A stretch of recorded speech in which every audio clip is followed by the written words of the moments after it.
Hey everyone, I am here to do another Facebook Live.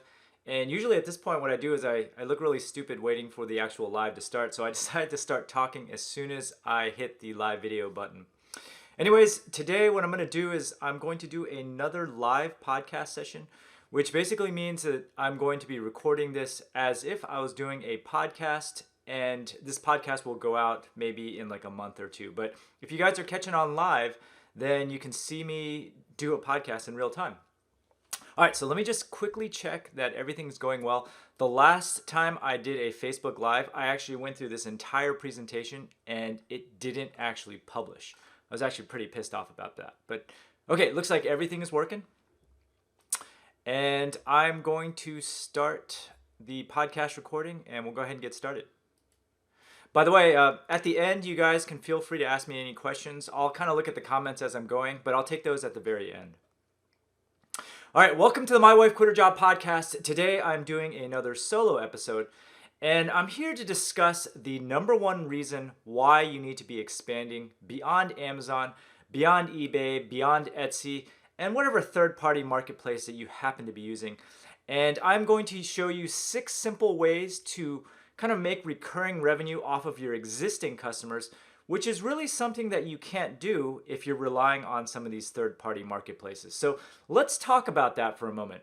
In general, it is much easier to sell to an existing customer than it is to go out and find a brand new one. They know your brand, they trust you, they like you, and most importantly, they've already spent money with you, so they're willing to open their wallets. And according to the Small Business Administration, it is 65% easier to convert an existing customer than it is to find a brand new one. And from personal experience, I think it's actually way more than that. It is way easier to convert an existing customer than it is to find a new one. And just as an example, over the holidays, email marketing, which is to our existing customers, accounted for over 21% of our revenues. A little under a third of our business are from repeat customers like event planners, hotels, small airlines, etc. All of our pay-per-click ads like Facebook ads, Google ads to our existing audiences have a ridiculously high ROI, something like 5 or 6x return on ad spend. So if you aren't doing so already, you really need to be paying more attention to your existing customer base rather than devoting all of your resources to finding new customers out there, because it's a lot more expensive to acquire a brand new customer. And just a quick note, everything that I'm going to be talking about today, you can't do on Amazon, you can't do on eBay, you can't do on Etsy because you don't have customer emails. You can't easily retarget your customers and bring them back. If you run ads to like an Amazon listing, for example, you have zero conversion information. Now you can try to use Amazon affiliate links for links in your third-party ads like Facebook or Google, but technically that's actually against Amazon terms of service. You are not supposed to be driving affiliate revenue to your own listings online. So bottom line, if you're relying on third-party marketplaces like Amazon, you're actually missing out on a ton of sales. And here's a funny statistic. For 2016, Amazon accounted for 15% of retail sales, which basically means that there's 85% of business out there that is actually off Amazon. That's actually another reason why you need to get off there as well. And the other thing you also need to remember is that there's very little or no brand recognition on Amazon. So whatever your business that you're getting now off of Amazon, it could actually disappear tomorrow. And I always like to reference this conversation that I had with my mom last year. My mom still to this day thinks that when you're shopping on Amazon, you're actually buying on Amazon. And when I told her that we actually we actually sold on Amazon, she was shocked because this entire time she thought that Amazon just had every single product under the sun. And if my mom thinks that, chances are there's a lot more people out there that think the exact same way. All right, so let's switch gears a little bit and talk about some specific tactics on how to sell more to your existing customers. Now, this first one may not apply to all businesses, but for my e-commerce store, we actually surprisingly attract a lot of business customers. And I was actually pretty shocked when I first discovered this. And you might be surprised too with your business if you take the time to look.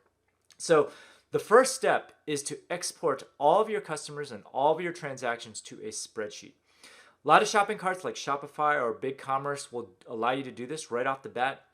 If you are using Klaviyo for your email marketing provider, you don't even need to do this step because all the transaction data is built into Klaviyo already. The next step is to flag customers who buy an abnormally large quantity of your goods. And so, for example, let's say you're using Klaviyo. I could create a segment of people who have purchased more than 3 dozen napkins. And I'm choosing napkins in my example here is because most people who buy napkins from us, they buy 1 dozen or at most 2 dozen for their own personal use. But in general, anyone who's going to be buying 3 dozen or more, chances are those people are either running an event or they're running some sort of business. And so these are the customers that I want to single out, the people who have a lot of purchasing power. You also want to scan the emails that you're filtering out for your customers for signs of a business. And so, for example, we found our first airline customer this way. In the email address was actually the name of the airline. And I recognized this airline name and instantly I knew it was a business customer. Okay, so you're looking for business customers here. And once you have this list, pick up the phone and call them up. Okay, and so let's say I was calling that airline. I would say something like, "Thank you for your order. I just wanted to verify your deadline to make sure we get these linens to you on time." And then once you've kind of established a conversation, then you want to probe more into their business and kind of establish a relationship. Mention that you want to be their single point of contact for future orders. And if you have any further questions, feel free to reach out to me directly. Here's my number. Call me anytime you have any needs. We'll make sure your linens get to the destination on time.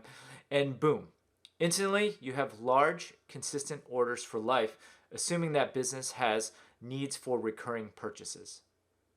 Now, this actually works really well. We've gotten a lot of our larger customers this way. It's amazing what picking up the phone does for business. Now, contrast that if you're buying on Amazon, for example.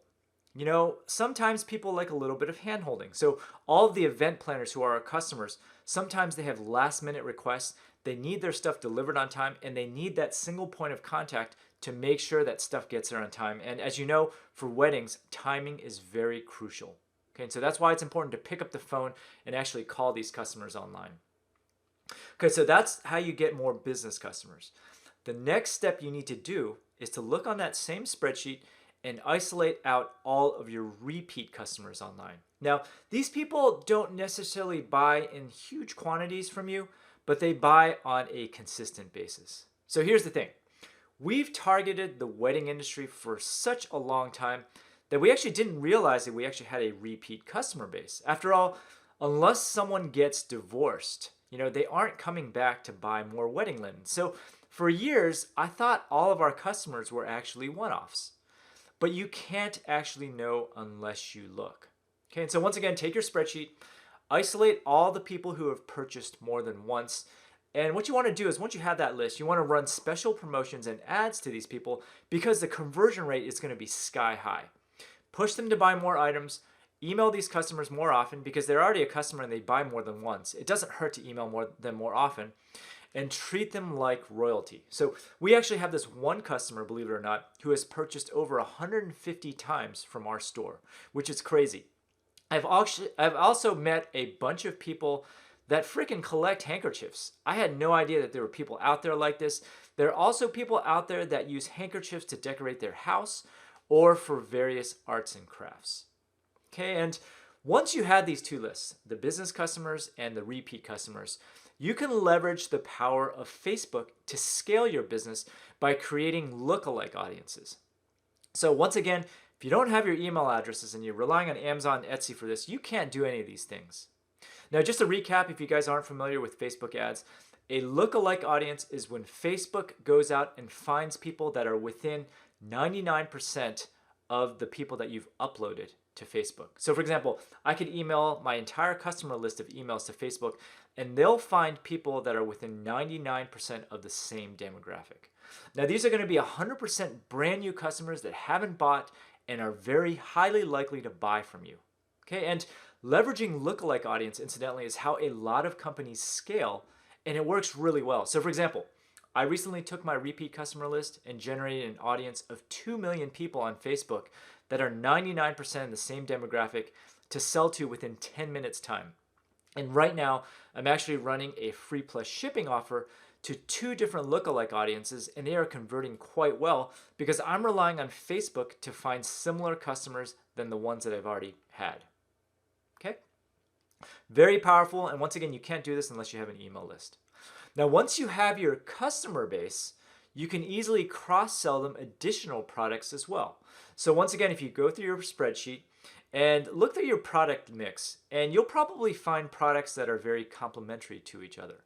Okay, and so find people who have purchased item A but have not bought a complementary item B. So here's just a quick example from our store. If someone bought dinner napkins from our store, there's a high likelihood that they may want to buy placemats or cocktail napkins. So why not isolate these customers, send them an email, and then show them placemats or cocktail napkins? Why not run an ad to people who only purchase napkins and sell them and run an ad to get them to buy cocktail napkins or placemats? Okay, if someone bought a hanky, they might need a box. So why not reach out and see if you can upsell them a box?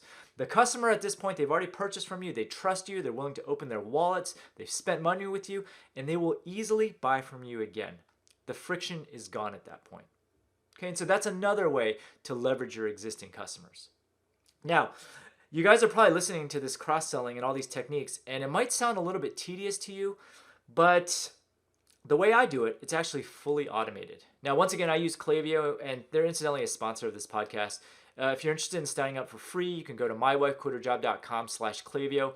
But with Klaviyo, you can simply create a segment of people who purchase dinner napkins but not cocktail napkins. And they'll amass all the emails of people who exactly fit those characteristics. And then at that point, you can send them emails directly, or you can export these audiences over to Facebook at a click of a button and instantly run Facebook ads to these people. Okay, and this is very powerful. And once again, this is fully automated. I don't really need to do anything about this. Okay, so as I mentioned before, the number one problem with our store is that there aren't enough people getting divorced in this country. I'd like to see the divorce rate go to up to over 90%. Now, just kidding, but as I mentioned before, wedding customers are our primary customers and they aren't coming back. So what is a way to get these wedding customers to actually come back? Well, you can't really get them to come back, but you can get them to refer their friends. So here's how it works. After a purchase, you can provide your customer with an additional coupon or a gift card if they refer a friend. And then as a double bonus, you can actually give that friend a discount on their next purchase as well. So it's a win-win. And once again, there's an easy way to do this by using a service like Referral Candy, who once again is a sponsor of the show. promo.referralcandy.com/Steve if you're interested in signing up. But this is an easy way to just kind of facilitate referrals, because as you'll discover, as you are kind of running your online store, word of mouth is going to be pretty huge. And anything you can do to kind of amplify this word of mouth is going to work really well. Okay, and so once again, if all of these other options that I've mentioned so far are tedious as well, fine.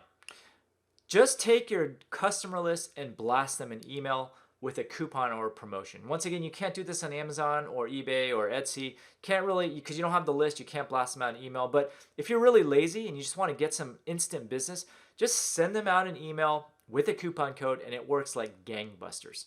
And here's the thing I've noticed about coupons in general.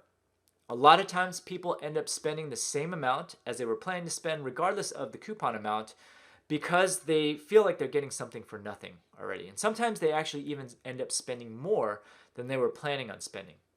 But here's the thing about discounts.